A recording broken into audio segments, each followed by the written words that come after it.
Congreso de la República, conservadores y liberales denuncian la presencia de repúblicas independientes, entiéndase comunistas, en las zonas donde Tiro Fijo y sus hombres hallaron refugio.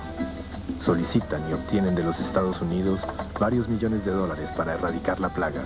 La guerrilla desde el mismo momento del mayo del 64, que da a conocer su programa agrario y que se declara en rebeldía contra el Estado colombiano, recibe esos ataques constantemente del gobierno colombiano, impulsado siempre por los Estados Unidos. Noticias RCN se suma a ese clamor nacional contra las FARC. De millones de colombianos y que dicen no al secuestro. El cielo de hoy está lindo. No más FARC. El sol está apoyando a los manifestantes.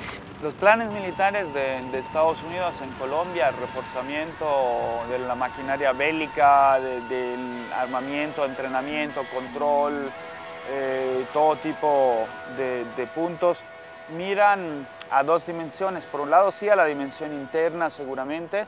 Según los reportes internos de Estados Unidos, a finales de los 90, ellos diseñaban un escenario donde supuestamente la guerrilla podía ganar la guerra en 5 años.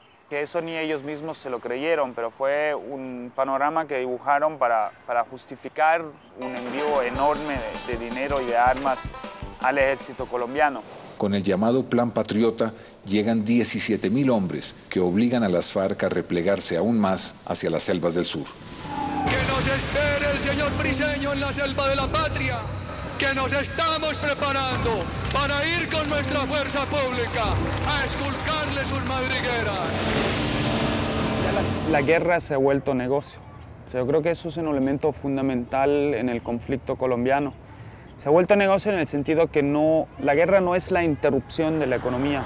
Nosotros hemos recorrido muchos sectores por aquí. La misma gente nos dice, compañeros, ¿qué hacemos? No tenemos trabajo. Si encontramos trabajo nos pagan un salario de hambre. Compañeros, salarios de 150 pesos a 300 pesos, que es lo que están pagando por aquí. De acuerdo al costo de la vida actual, no es un salario para que pueda vivir una persona dignamente. En Colombia se gana con la guerra. O sea, ¿cómo es eso?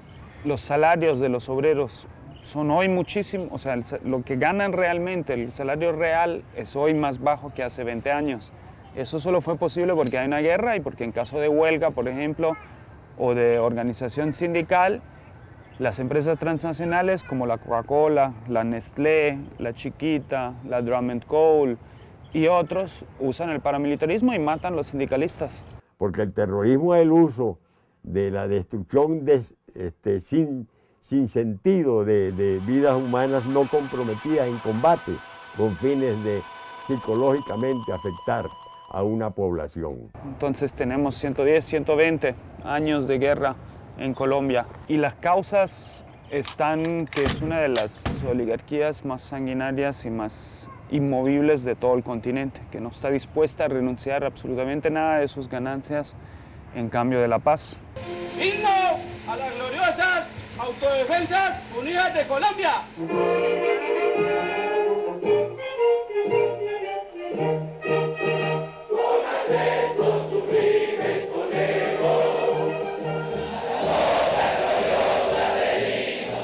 El presidente Guillermo León Valencia lo llamó autodefensa y autorizó al ejército colombiano a organizarlos y prestarles ayuda, porque sólo así se podía defender el campo de la amenaza de chusmeros, guerrilleros, cuatreros o maleantes.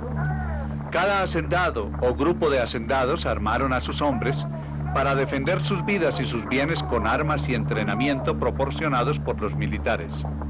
Eran los tiempos de las autodefensas. La República Colombiana moderna, desde su nacimiento, ha desatado un terror inmenso en contra del propio pueblo, de las masas, de los campesinos, de la gente organizada, de los izquierdistas, de los intelectuales, de los estudiantes, de sindicalistas, de lo que sea. Porque en el marco de ese conflicto interno tan violento que se empezó a desarrollar en los años 80 del siglo XIX en Colombia, la salvación de muchas familias colombianas fue ubicarse en Venezuela. Colombia ha sido, o el Estado colombiano, ha sido un Estado terrorista, practicando terrorismo de Estado. Entonces, si la guerra continúa, si la guerrilla sigue burlándose del país y el gobierno sigue entregando a la nación. ¿Cómo vamos a pretender quedarnos quietos? Que me juzgue el mundo por guerrerista. Con Uribe ha pasado a ser un estado narco-paramilitar. Y vamos a hacer un solo ejército, muchachos. Las autodefensas desde el Putumayo hasta la Guajira, bajo una sola bandera.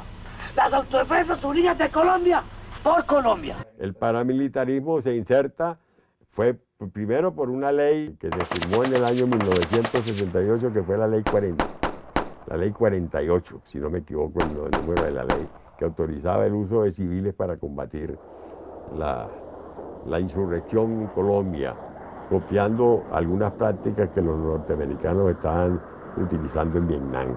Surge la necesidad de acabar con determinados movimientos sociales y movimientos que en determinados momentos estuvieran oponiendo al poder. Es el caso de las FARC, del ELN. Entonces, ¿qué pasa? Estados Unidos siente que la única forma de seguir enfrentando esos grupos es a través de la inversión en la guerra. El combate contra las guerrillas en Colombia no lo dirigen los generales colombianos. Es una acusación grave que voy a hacer yo. La dirige un teniente coronel norteamericano que tiene su centro de operaciones tácticas anexo a la Embajada de los Estados Unidos.